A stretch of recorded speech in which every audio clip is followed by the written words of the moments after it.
আজকে তোমরা দেখছো, সারা পৃথিবী দেখছে, একজন 33 বছর বয়সের যুবক, এই যুবক ইমানদার ছিল।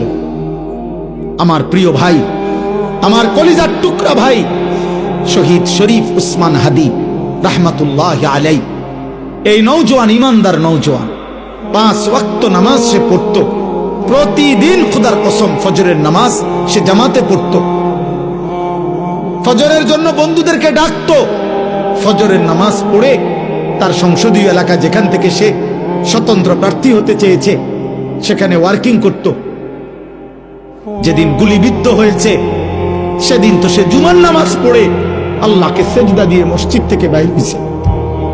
এর কিছুক্ষণের মধ্যেই সে গুলিবিদ্ধ হয়েছে।